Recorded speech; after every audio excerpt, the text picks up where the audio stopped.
Hey folks, welcome back to another Our Flippin' Thoughts with me. I'm Sam.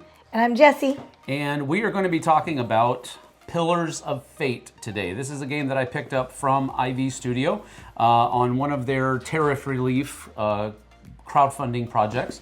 And I actually went all in. So some of the stuff that you see here, I don't know how available it is. There's a playmat out here that doesn't come in the box. You have to buy it separately from the company. So just understand that I used some stuff that's not available in the base game. Pillars of Fate is a 2-player game, 30 minutes, which is pretty on point as far as how long it takes. And ages 14 and up, so there is some thinkiness to it. But anyway, let me show you how it plays, and then we'll come back with our flippin' thoughts.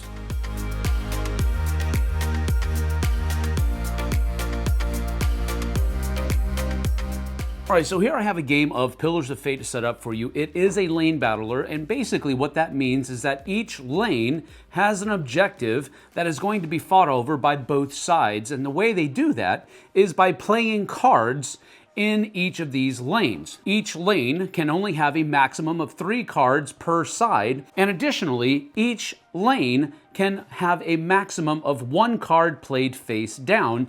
All other cards have to be played face up. So on your turn, you're going to be playing one of your cards into one of these lanes. First of all, they have a power, and then they also have a suit. The 2 suits are feathers or scorpions. Which suit has the most power, according to the number of their icons, is going to determine what the reward is going to be that round. The sickles are -3 points. The omega symbols are positive points. So you have the opportunity to play either one of your regular cards down into a lane on your turn, or you can play one of the god cards or divine cards into one of your lanes. Now, these divine cards, you can only play them once per round. So in age 1, you're going to play one of your divine cards. In age 2, you're going to play another one. And then by age 3, you're going to play the last one. Okay, so after you've gone through and each side has played 3 cards on each column, you're going to score the columns, and the winner is going to receive the reward of each of the objective cards. The first thing you do is you turn over all of the cards that have been played face down. And then lane by lane, you're going to determine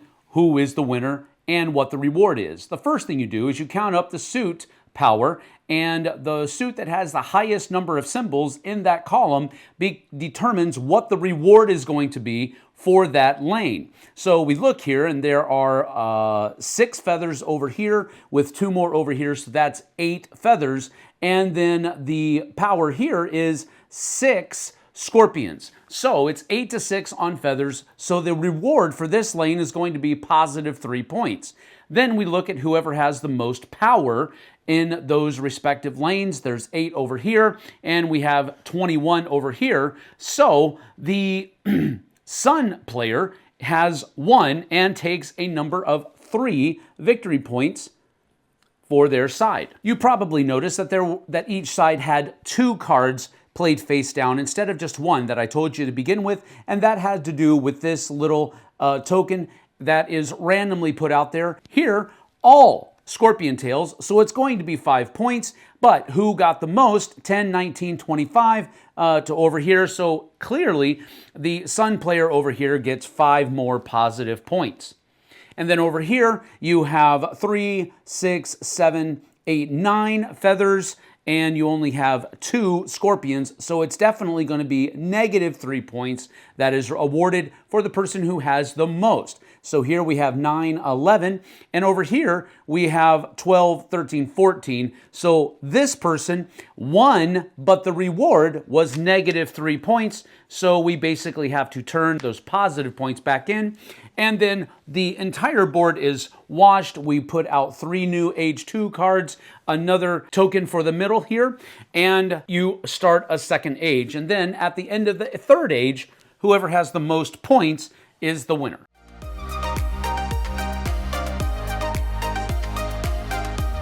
All right, so that's basically how you play Pillars of Fate. And so our first flippin' thought is fun factor.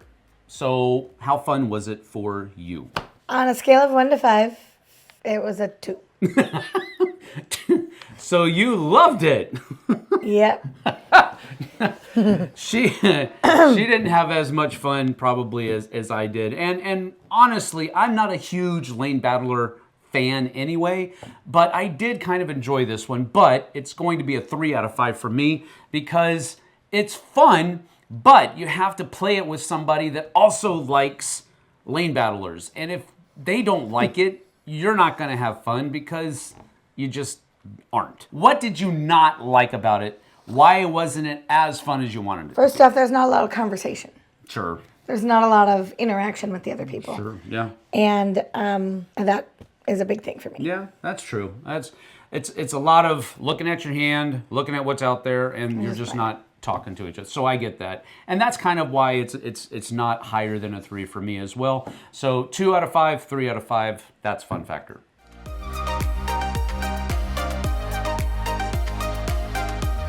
Our second flippin' thought is layout, and that is basically the mechanisms that are involved. And as lane battlers go, they're usually kind of boring for me, but this one, I did enjoy some of the mechanisms. The one that really kind of stood out the most to me were the divine cards. The divine cards were what kind of made it fun for me because something that I didn't show in the setup is that you have 3 cards and then you choose one of them and you give the other 2 to your opponent. So you know 2 of the 3 divine cards that they're going to be playing, which is cool information to have, but you don't know when they're going to play it. Right. And if you remember what you gave them. This is true. Yes. That is the memory aspect of the game, I guess. And Right, you're like, I didn't remember that. not keeping those, not going to remember. That's exactly. As far as lane battlers are concerned, I did enjoy the mechanisms here. I did enjoy the little tokens that change the middle lane. Yeah, I like that. In different ways. Yeah, that was nice. This is a cool mechanism. Otherwise, it's just dry. It's the same thing over and over and over again, but each round, or rather each age, this changes that middle lane to something else. And, or you know, puts into it some different rules or something like that. So I really did enjoy this. I really did enjoy the divine cards. So for me, the layout for this one, the mechanisms, was a 4 out of 5. I really did enjoy the mechanisms in this one. I think I've learned I don't love lane battlers. Okay. I'm just going to say I think it was a 2.5. 2.5. So right down the middle. Sorry. Okay, not a lane battler fan. All right, 2.5 and a 4 from me.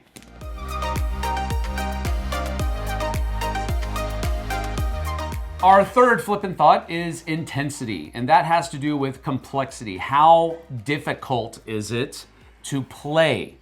And for me, this is a 1 out of 5. This is not a difficult game to play. It's a difficult game to do well in. That is definitely. So for me, the complexity is probably a 1.5. It is not hard to play. No. I mean, don't let her fool you. She whooped me 2 out of the 4 times that we played it. So I don't want to hear it with, I didn't know what I was doing. I would say the intensity for me is a 2. It's not hard. Okay. It is not a hard game. Right. I got stuck a lot, but that's Sure. not on the game. Yeah. Knowing what to do in certain situations, knowing which card to play.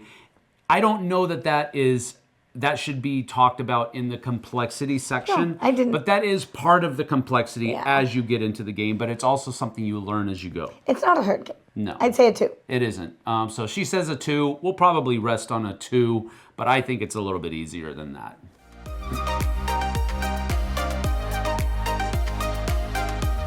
And then our final flippin' thought is production, and that talks about component quality and so forth and so on. Now, I believe that the box is going to be what's available in retail.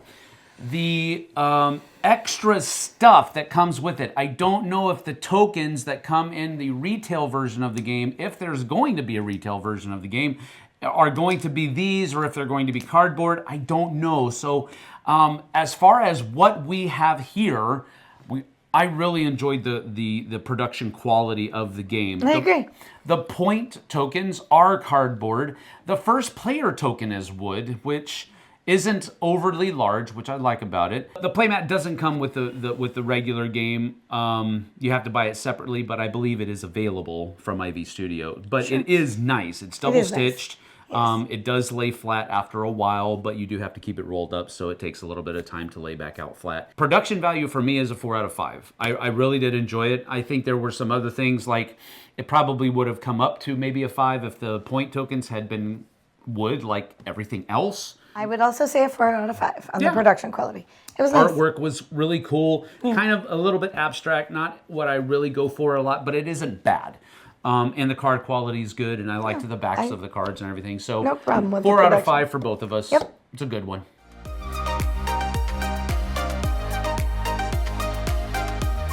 And then finally, we're going to give you our rating on the game. And this is going to be out of 10, because that's what we do here on the Dice Tower, a number out of 10. So I'm curious, what is your number out of 10 for Pillars of Fate? My number out of 10 is a 2.5. Ooh, she really doesn't like this game. But I think it's because she doesn't like lane battlers. That's just my opinion. Yeah, that's just my flipping thought. That's language, lady. What am I wrong?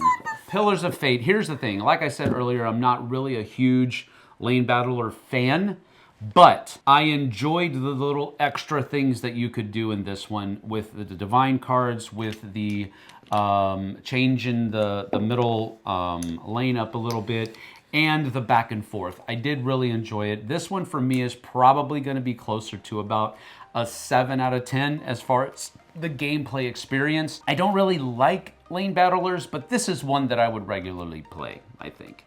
As long as I can find somebody else to play it with me. I will play it with you. She doesn't will. mean I don't. Doesn't she? She's not gonna like it though, but she probably still will. Anyway, it's a 7 out of 10 for me, a 2.5 out of 10 for her. She did not like it. All right, but that is Pillars of Fate, our flippin' thoughts. Thanks for joining us. We'll see you guys and gals on the flip side. Bye-bye. Bye.